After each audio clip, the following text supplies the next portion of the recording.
have to set goals, right? And you just have to trust in the process, because I think action and pursuit, you set these goals, strong, fulfilling goals that you feel inside in your source. You just have to take action. Hi, everyone. Welcome to this episode of the Immigrant Doctor Podcast. I have with me Frank De Bellis. You know, we are a part of a mastermind, and I sort of connected with Frank over there, and his story really resonated with me. I figured this guy has gone through so much in his life, and he's successful in whatever he's doing right now. And I figured that would be something very important to share with people, especially, you know, who are struggling to get started or who are just generally struggling in life, especially with finances and stuff. And so I wanted to bring him on. You know, his background is in the hospitality industry. He has worked in the NYC restaurant scene for over 20 years. He's held many positions, you know, starting from the line cook, server, bartender, manager, and then he's been an owner also of a restaurant and a bar. Eventually he transitioned to the wine industry, but all throughout his career he's been investing in real estate. But, you know, we'll hear more about his story and his journey from him. So I want to welcome Frank on. Hi, Frank. Welcome to the show. Hey, Avishkar. Thank you. So happy to be here. I appreciate you making the time for me. No, I think your story, when we were talking, it was so inspiring that I figured it would be important to share that. So let's dive into this. You know, I know a bit about what you had mentioned, that even when you got started, like, you had a very hard start in real estate, not like, you know, going through the education, you were just kind of thrown in the trenches.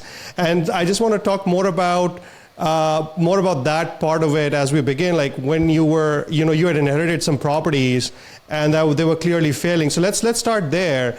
What exactly was going on over there for you? Yeah, so I got into real estate around 2008. Needless to say, prior to that time, you know, I kind of dipped my feet into it a little bit a year or two earlier.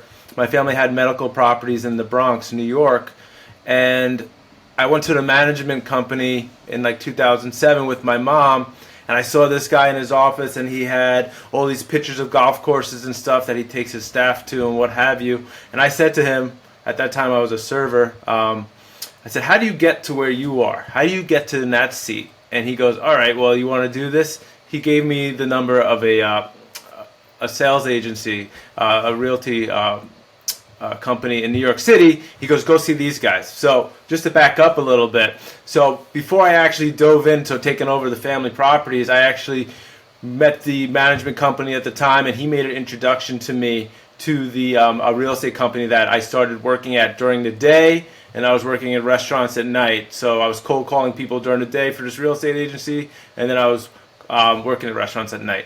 So to take you to 2008, where we got involved, I could talk about my story a little bit later, but my mother had been running our family portfolio, which consisted of medical buildings in the Bronx. Now, my mother, God bless her, I mean, she did what she could. She multiplied our properties by threefold by the time me and my sister got involved. However, she had been over leveraging these properties. She's been taking a lot of money out, not putting money back in, to the point where we were basically going to be foreclosed on. There was a $1.4 million mortgage on the properties. My parents were facing bankruptcy. My stepdad lost all his money in the stock market, so on and so forth. Wow. Similar situations with a lot of people went through that time with the financial hardships. Now, my sister and I, at that time, I'm in my early 20s. My sister was just finishing up law school. I was, as I said, commercial real estate, making cold calls in the morning, and then going to be a bartender at night. We were thrown into this. My mom said, listen, I don't know what I'm doing. We're going to lose these buildings. My sister said, all right, let's get involved. You know, so we went into these properties. I walked into these properties, Avishkar, and there were hoarders living there. I had entire families living in these medical buildings in the Bronx. So needless to say, it was we had to roll up our sleeves, and we had to make, you know, lemonade out of lemons, and we did the best we could. And we wound up selling those properties, and essentially then that really got us started into the real estate world of multifamilies. Yeah, and How did these experiences, obviously, you were working on the sales side of real estate, not necessarily the management side of it. So how did these experiences shape your view of real estate per se, or investing in real estate per se? Yeah, sure. So, I mean, one thing I would say I was fortunate enough during the sales side was, although I made no deals, I was cold calling, I did surround myself with people who were successful, who had been through cycles in the market and who had seen the ups and downs and were living a certain lifestyle that I wanted to obtain. They always say you got to surround yourself with people that you want to be like, or like-minded people at least. And these were just the people that I was interacting with. The principal of the company, he was a huge landlord. He kind of took me under his wing, considering our situation, and it kind of made me driven on what could be accomplished in through real estate as a means of income.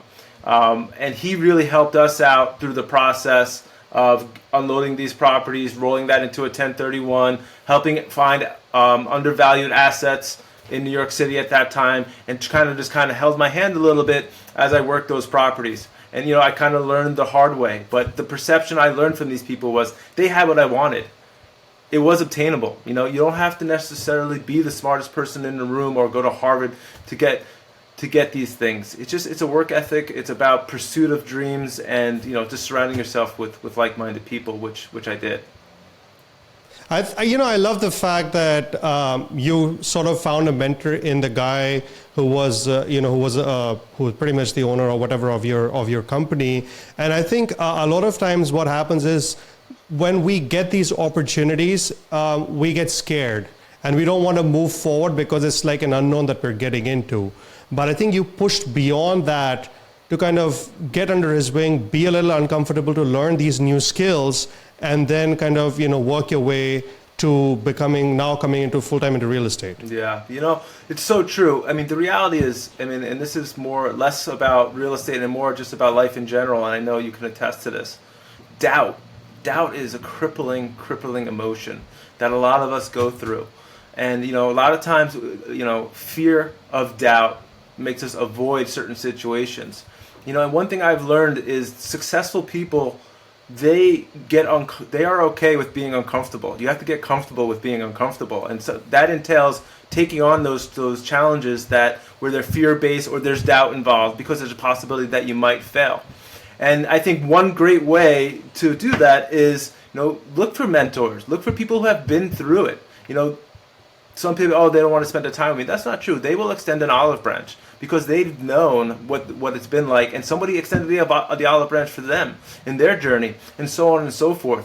So I think acknowledging fear is natural, but also going straight through it. Instead of running away from the storm, sometimes you have to go run right through the storm, because you'll get through the storm quicker by running through it than trying to run away from it, because you'll be spending more time in it. Those are little things that I've learned along the way. It's just super important to acknowledge emotions like fear and doubt, but just take that for what it's worth and go full speed ahead. Yeah, I think, the other perspective of this is also the fact that when you're in that stressful, fearful situation, it's very easy to kind of get overwhelmed with the entire situation and not being able to look at the picture overall or the larger picture of what may be a few years ahead, right? And it becomes very important at that point in time to kind of zoom out and look at the overall picture and see where you're headed and where you are right now. And not only that, actually, I want to point out there was this really nice book that I went through called The Gap and the Gain. Basically talks about looking back from where you started and, where you are now. Of course, that was sort of pertaining to more of entrepreneurship. But I think all of this ties together because, whether you're an entrepreneur, whether you're doing whatever you're doing, I think there are certain struggles that you're going to face, and there are certain phases of growth that you're going to have during those struggles. But understanding that you've grown from wherever you've come and understanding what path you have is so crucial to your overall success in life. Yeah, I couldn't agree more. There's a couple schools on this, but I'm definitely in line with what you're saying. You have to set goals, right? And sometimes you have to set big goals, and you just have to trust in the process, because I think action and pursuit, you set these goals, strong, fulfilling goals that you feel inside in your source. you just have to take action. And it's funny how things kind of unfold as long as you're taking action and you're being consistent. Pursuit is so powerful. Pursuit is so powerful. Right. You know, I was just listening to Grant Cardone's the audiobook of 10X. And he says that investors really only focus, successful investors only have two things they focus on. It's the present and the future. Right? But sometimes you have to, I agree with that, but to a certain extent, sometimes you do have to look in the past to see how far you've come in such a short period of time. Because, you say, oh, I haven't transformed, I'm not getting there. Well, we'll take a minute, take a pause, and look back and look where you have come. And just take inventory of where you've been and where you are and where you're heading. But yeah, it's super important to really take action and be in pursuit of what those things that you want to do. I can't underplay that enough, that it's so important to take action in these things. Yeah, and even in your career, like you transitioned from being a restaurateur, basically owning your a restaurant and bar, and then now you moved into wine industry, and then you kind of pivoted to real estate. I'm sure there was some sense to this because you completely changed industries, even though you were kind of dabbling in real estate for a while. I'm just curious, what skill sets did you bring from your experiences, from the restaurant world and from the wine world into real estate? Yeah, it's crazy. I'm very adamant, and I strongly believe in that there's a high, a universal force, a law, or whatever what you want to call it. I got into restaurants because I love the hospitality industry, and I love making people feel special. It's something I'm really good at, is creating an environment for people where they can feel special. I would always tell my staff when I had my own restaurants that, we want to create this window, this 2-hour window where these people are on like a vacation, where we give them what they need before they even know that they need it. And we want to set up an environment where they really could enjoy themselves and kind of step away from the stresses that they're going to deal with once they walk out that door. And then I go into the wine sales.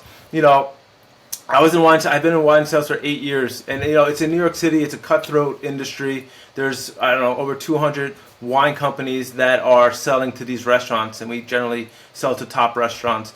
And what separates you from the rest of them? Wine for the most part is all the same stuff. It's your relationship with the individual, and I find that the best thing to do is not to be heard. It's to listen to other people. People are going to relate to you when you hear their story, and you can relate to them, and you inquire about what's going on in their life. So how's your kids? Where are you going? Where do you see? Where have you been?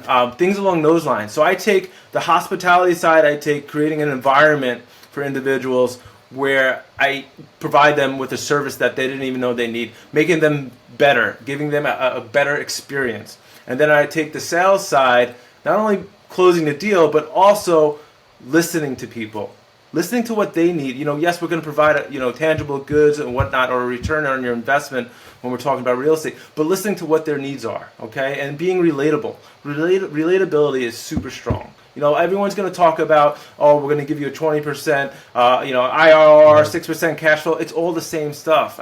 For the most part, obviously, at the end of the day, the finances are going to be the finances. It's what's going to get you that deal, that interaction, or that partnership is relatability, a level of trust, and then, transparency. You have to be transparent. You have to be vulnerable. Don't sit up here and say that you got all the answers. At least that's my belief, that you have to be vulnerable. These people relate, and they can acknowledge vulnerability, because, we're all human at the end of the day. All right, guys, if you haven't done already, please go check out my free video series on how to do due diligence on operators and on deals before investing in them. It's called Real Estate RX for Passive Investors, and it's available at www.rerxcourse.com.